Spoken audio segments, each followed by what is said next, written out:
오늘 말씀을 가지고 생명의 빛을 얻으리라, 생명의 빛을 얻으리라 라는 제목으로 말씀 증거하겠습니다.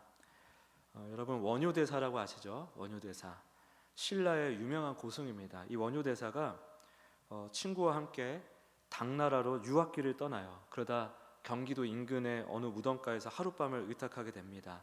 깊이 잠든 와중에 목이 타는 듯한 갈증을 느낀 원효가 정신없이 주변을 더듬었습니다. 그러다가 손끝에 차갑고 단단한 그릇 하나가 걸렸습니다. 그 그릇 안에는 맑은 물이 찰랑거리고 있었습니다. 원효는 그것을 단숨에 들이켰습니다. 그 물은 말로 다할 수 없이 감미로웠고 청량했습니다.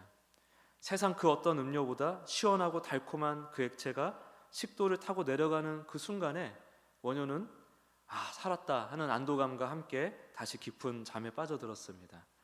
그러나 다음날 아침에 원효는 크게 놀랐습니다. 왜냐하면 어젯밤 그토록 달게 마셨던 것은 해골 속에 고여있던 썩은 물이었기 때문에 그렇습니다. 그 순간에 원효의 뱃속이 뒤집혔고 내장이 쏟아질 듯한 구토를 하게 됩니다. 원효는 여기서 큰 깨달음을 얻습니다. 그 깨달음을 이해하기 위해서는 먼저 불교에서 말하는 유식학이라고 하는 인식론, 즉 우리 인간이 세상을 어떻게 인지하는지를 정리한 시계 체계를 알아야 됩니다. 시계 체계.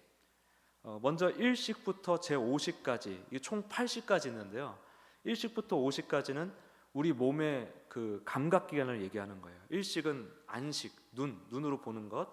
2식은 귀 이자를 써서 이식이라고 하는데 이 이식은 귀로 듣는 것을 말하고, 3식은 비식입니다. 코로 냄새를 맡는 것을 말하고, 4식은 설식으로 혀로 맛보는 것을 말하고, 신식은 제5식은 신식인데 몸의 감촉을 말합니다. 그러니까 우리가 흔히 아는 오감을 말하는 거예요. 세상을 인식하는 방법, 오감. 그리고 제6식은 뭐냐면 뜻 의자를 쓰는데 의식이라고 부릅니다. 이 5가지 감각이 가져온 정보를 하나로 모아서 판단을 내리는 통합 지능이라고 할 수가 있어요. 심리학에서는 이것을 의지 혹은 이성이라고 부릅니다. 자, 이 1부터 6까지의 인식 체계를 어젯밤 원효가 해골물을 마신 그 과정에 적용해 보면 어둠 속에서 원효의 눈이 해골을 보지 못했죠. 그리고 귀는 그 정적만 있는 그 밤의 상태를 평화롭게 인식을 했어요. 코는 썩은 내를 맡지 못했습니다. 감각이 마비된 틈을 타서 혀에 다가온 그 차가운 감촉과 목을 타고 흐르는 그 감촉이 뇌에 전달이 된 거예요. 되게 제한된 정보가 전달이 된 거죠. 그때 육의식이, 이 의식이, 이성이 혀와 목구멍에 시원하다는 이 감촉 하나를 가지고 무의식으로부터 가장 청정하고 맛있게 먹었던 물의 기억을 끄집어내요. 그래서 이 썩은 물을 세상에서 가장 감미롭고 시원한 물로 둔갑을 시킨 것입니다. 그러니 그 물을 마시면서 얼마나 순간 행복했겠어요? 그러니까 이 제6식인 의식이 거짓 판타지를 만들어서 원효의 감각을, 세상을 천국처럼 꾸며낸 거예요. 그래서 원효는 사실은 자기 의식이 빚어낸 달콤한 환상을 마신 것입니다. 근데 이 환상을 만들어낸 배우가 또 있는데 그게 바로 8식이에요. 8식은 아라야식이라고 해요. 아라야식은 뭐냐면 산스크리트어로 알라야라는 말이 있는데 이 알라야가 뭐냐면 저장하다, 쌓아두다라는 의미가 있어요. 히말라야라는 말 아시죠? 히말라야산. 히말라야가 뭐냐면 그 흰 눈을 저장하는 곳이다 라는 뜻이거든요. 이 아라야식이 뭐냐면 우리가 태어나서 지금까지 보고 듣고 경험한 모든 기억과 고정관념이 쌓여있는 곳이에요. 무의식이라고 하죠. 프로이트와 융이 말한 우리가 흔히 알고 있는 그 무의식하고 똑같은 개념입니다. 무의식의 거대한 데이터 센터, 그게 제8식 아라야식이에요. 우리가 뭔가를 보잖아요. 그러면은 있는 그대로 그것을 보는 게 아니라 바로 이 무의식에 있는 기억을 통해서 그것을 판단합니다. 짜장면 먹다가 체해가지고 혼난 경험이 있는 사람은 짜장면을 보면은 그냥 짜장면이구나 해서 끝나는 게 아니라 그 체한 고통의 기억이 더 씌워지는 거죠. 원효의 무의식에는 우리 모두와 같이, 우리도 똑같이 해골은 죽은 것이다, 더러운 것이다, 또 그 고인물은 썩은 물이다, 썩은 것은 나쁜 것이다, 이러한 무의식적인 데이터가 있단 말이에요. 원효 안에서도 그 데이터가 있었어요. 그래서 아침에 해골을 보자마자 죽음, 더러움, 썩어있음, 안 좋음, 해로움 이런 무의식이 탁 튀어나와 버려요.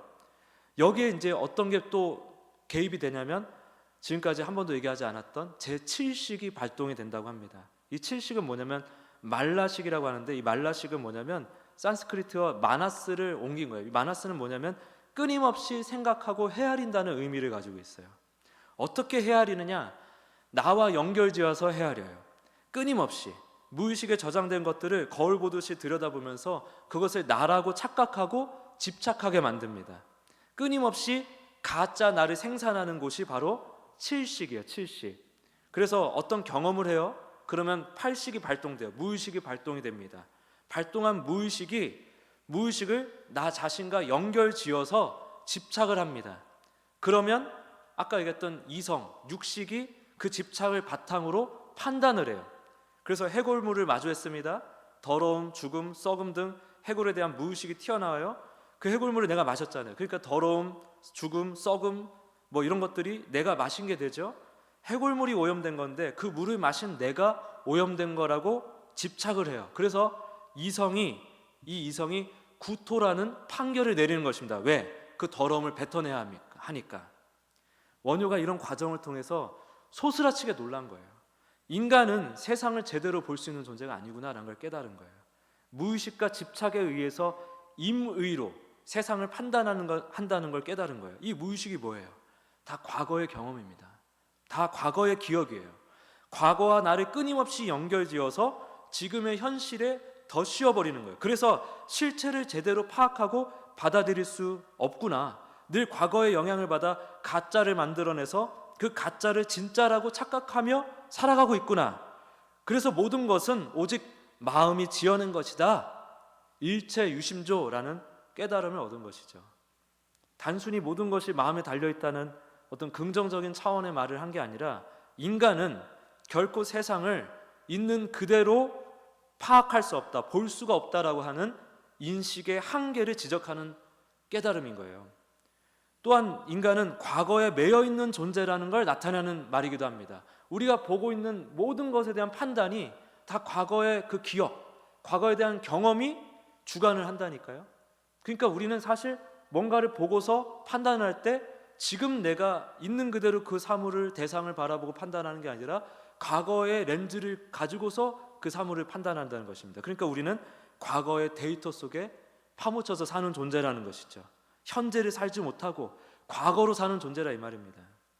이게 어마어마한 깨달음이거든요. 서양에서 동양에 인신론이 없다고 굉장히 우습게 여깁니다.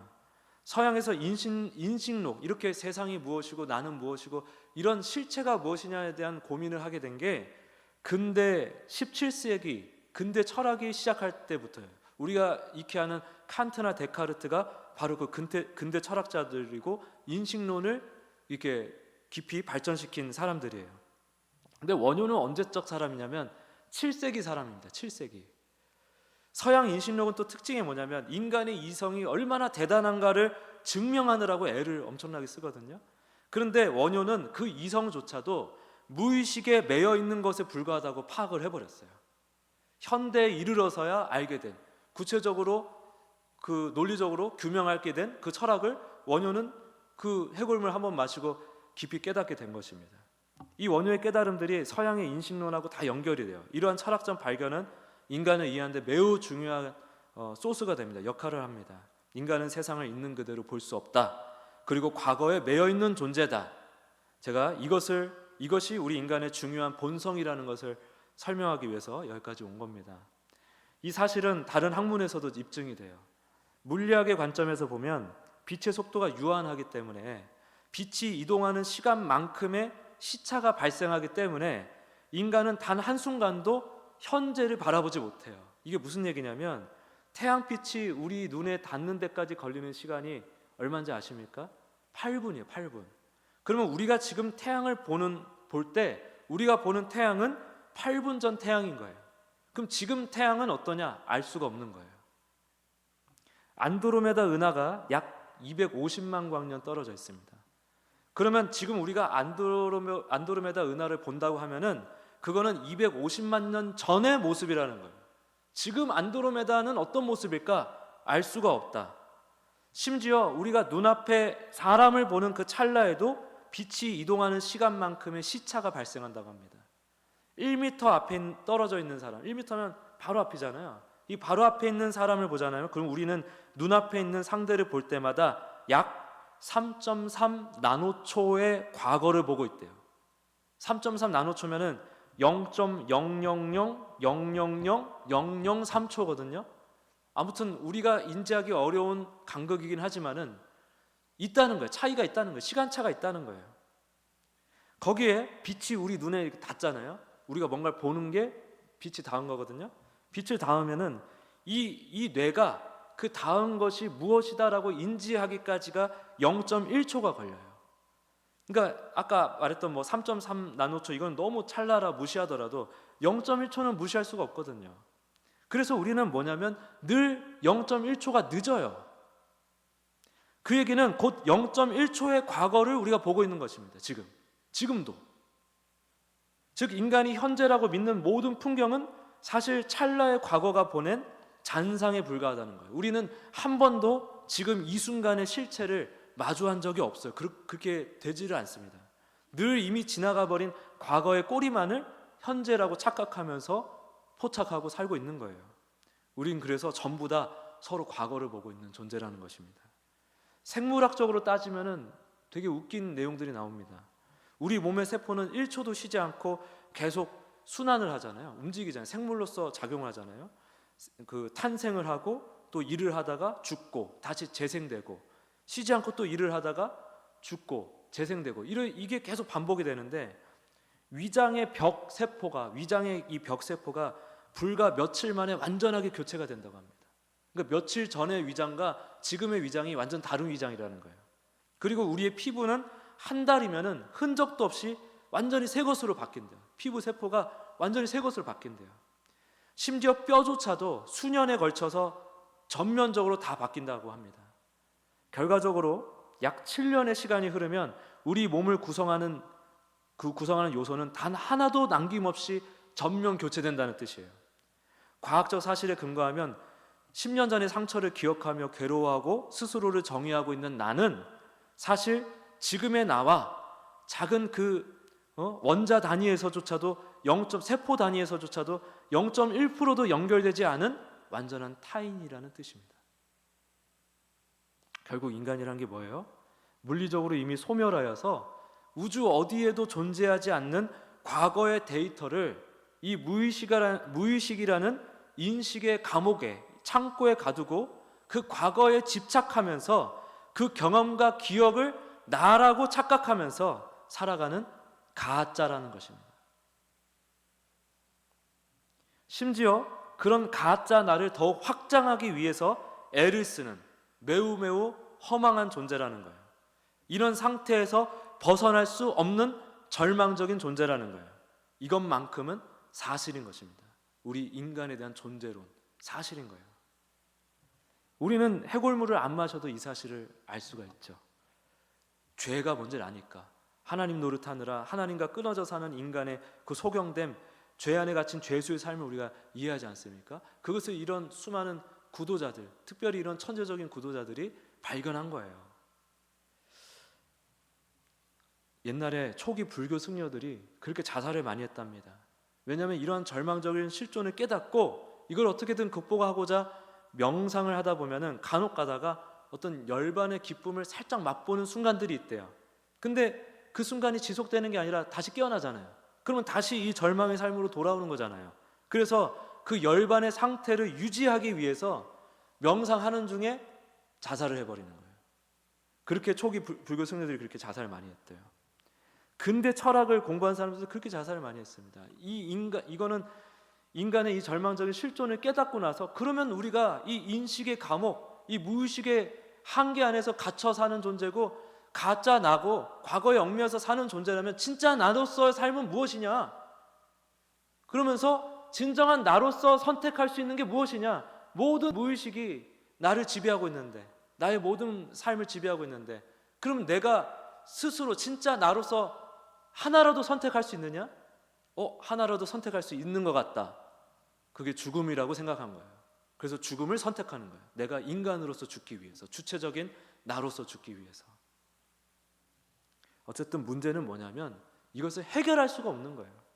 원효를 비롯해서 이 불교가 어디로 가냐면, 여기서 어디로 가냐면, 이 세상은 결국 우리가 어떻게 생각하느냐에 달린 거니까 세상을 보고 있는 마음의 뿌리를 봐라, 마음을 비워라, 마음을 다르게 먹어라, 이성으로 아무것도 판단하지 마라, 분별하지 마라, 비워라, 이런 식의 처방을 하는데 그게 됩니까?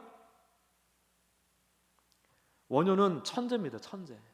인간이란 존재를 가두고 있는 감옥을 완벽하게 이해를 했어요. 이 죄 안의 실존을 하나님이란 존재를 모르는 상태에서도 완벽하게 파악을 했어요.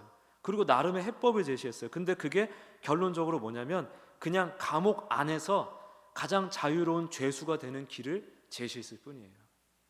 그렇게 하다 보면 또 열반에 이르겠지 하면 무책임한 불교의 그 원론을 벗어나지 못했어요. 하지만 진짜 감옥을 탈출하는 길을 제시하지 못하고 죽었기 때문에 원효의 이 깨달음은 사실은 아무 의미가 없는 무용지물이 된 것입니다. 너무 안타까워요. 이 세상이 무엇인지, 인간의 존재가 무엇인지에 대해서 이토록 정확하게 깨달은 동양인이 굉장히 드뭅니다. 우리는 은혜 덕에 거저 이렇게 알게 되었지만은 구도를 통해서 이르게 된 사람 중에서는 이렇게 원효처럼 깊은 깨달음에 이른 자가 드물단 말이에요. 근데 만약에 이 원효 대사가 예수님을 만났다면은 아마 역사상 최고의 변증가가 되지 않았을까라고 제가 생각이 듭니다. 자, 어둠임을 깨달았어요. 그런데 어둠을 해결할 수가 없어요. 그런데 오늘 본문 요한복음 8장 12절에서 주님께서 뭐라고 하십니까? 우리 12절 같이 한번 읽어볼까요? 12절 시작. 예수께서 또 말씀하여 이르시되 나는 세상의 빛이니 나를 따르는 자는 어둠에 다니지 아니하고 생명의 빛을 얻으리라. 아멘. 지금 이 절망적인 실존을 가지고 있는 자에게는 이 말씀이 너무너무 놀라운 은혜의 말씀이 될 수밖에 없는 것입니다. 이 말씀은 가늠한 여인을 정죄하려던 자들이 뿔뿔이 흩어진 후에 하신 말씀이에요. 유대인들이 여인을 향해 돌을 들었던 이유가 뭐냐면 그들이 빛 가운데 있다고 착각을 했어요. 그래서 율법의 잣대를 들이밀어서 이 여인을 죽이려고 했던 것이죠. 실상 자신들은 뭐냐면 율법주의에 갇혀가지고 그 낡은 과거와 가짜 의라는 어둠에 갇힌 자들이었어요. 그 소경들이 그 율법의 진리를 제대로 파악하지 못하고 율법의 주관자이신 예수님 앞에서 그 가늠한 여인을 정죄하려고 했어요. 주님은 그 상황 속에서 몸을 굽혀서 손가락으로 땅에 율법을 쓰십니다. 율법을 쓰십니다. 여러 그 학설이 있지만 제가 지지하는 건 이거예요. 어쨌든 과거 시내산에서 손수 돌판에 계명을 새기셨던 여호와 하나님의 행위가 재현되고 있는 것입니다. 율법을 주신 주인께서 직접 나타나 그 율법을 오용하여 사람을 죽이려는 자들 앞에서 율법의 진짜 주인이 여기 있다라고 드러내시는 것입니다.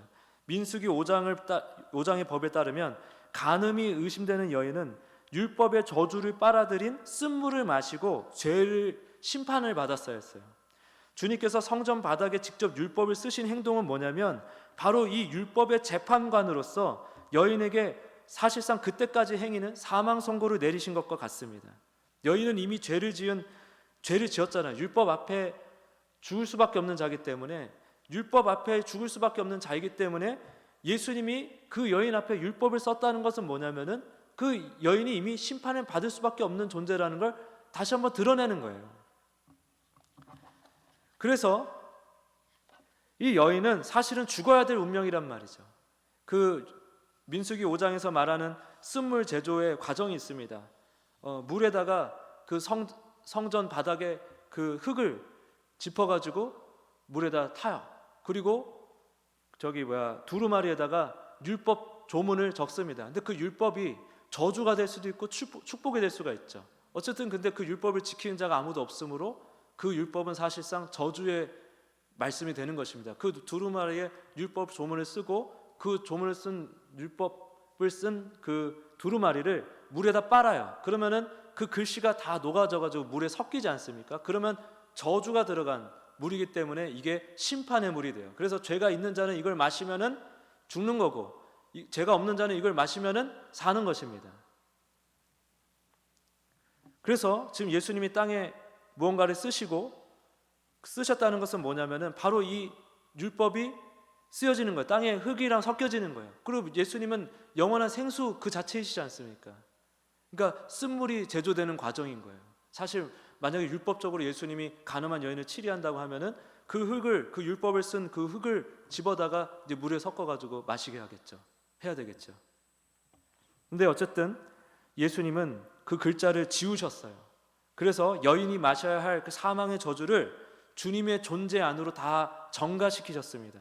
그래서 여인 대신에 그 가늠한 여인이 되어서, 죄인이 되어서 저주의 쓴물을 주님께서 직접 들이키시고 십자가에서 죽임을 당하신 거예요. 죄인이 대신, 죄인으로서 쓴물을 마셨으니 죽을 수밖에 없죠. 그렇게 십자가에서 죽임을 당하셨습니다. 이렇게 주님이 저주를 대신 삼키고 죽으셨기 때문에 이제 우리에게 주님은 생명을 주는 단물, 생명수가 되신 거예요. 나를 죽여야 할 율법의 저주가 예수님이라는 통로를 거치면서 나를 살리는 생명의 은혜로 뒤바뀐 거예요. 그래서 결국 이 사건은 뭐냐면 주님이 내 과거의 죄값을 대신 치러주심으로 인하여 우리를 죽은 과거로부터 완전히 끊어내요. 지금 살아있는 생명, 하나님 앞에 살아있는 존재로 바꾸어 놓으셨음을 의미하는 장면이에요. 그게 우리가 바로 이 은혜를 입은 자들이라 이 말입니다. 성경에서는 이 상태를 뭐라고 하냐면 고린도서 5장 17절에 보라 새 것이 되었도다 라고 얘기한단 말이죠. 완전히 다른 존재가 되었다는 거예요. 오직 예수 그리스도의 은혜로 생명의 빛이신 예수님이 내게 찾아오심으로 나를 구원해 주심으로 우리는 새 것이 되었습니다. 생물학적으로 10년 전에 나와 지금의 내가 완벽한 타인인 것처럼 영적으로도 십자가 이전의 나와 지금의 나는 완전히 다른 존재예요. 그런데 끊임없이 우리의 옛사람이 나로 하여금 진정한 생명의 삶을 살지 못하게 하고 지금의 나를 계속해서 과거의 나로 살게 한다 이 말입니다. 그래서 예수님이 말씀하시는 거예요. 나를 따르라. 그러면 생명의 빛을 계속해서 얻을 것이다. 늘 생명의 빛 가운데 살아갈 수 있다. 이것은 사실 이미 구원을 받은 우리만이 알아듣고 순종할 수 있는 말씀입니다. 빛을 받은 자가 빛을 알아보고 따라가는 겁니다. 우리가 받은 이 놀라운 은혜를 생각하면서 계속 이 죄인의 실존에 사로잡혀서 예수님 하시는 말씀을 알아듣지 못하는, 지금 사실 13절에서 30절까지의 말씀은 다 그 얘기예요.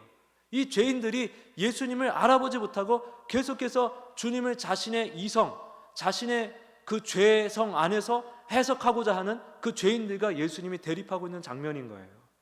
바로 그러한 본문 속 유대인과 같이 살지 아니하길 원합니다. 죄인의 실존에 사로잡혀서 예수님이 하시는 그 말씀이 뭔지를 이해하지 못한 채로 그럴듯한 신앙의 행위만을 내놓는 그런 껍데기 신앙은 우리가 지양하자 이거예요. 버리자 이거예요. 오직 더욱 예수님을 사모하고 예수님과 더욱 친밀한 교제를 누리고 말씀과 기도 이 예배를 통해서 주님과 함께 동행하면서 현재 진행형으로 늘 풍성한 생명의 빛을 누리며 살아가는 모두가 되시길 예수 그리스도의 이름으로 축복합니다.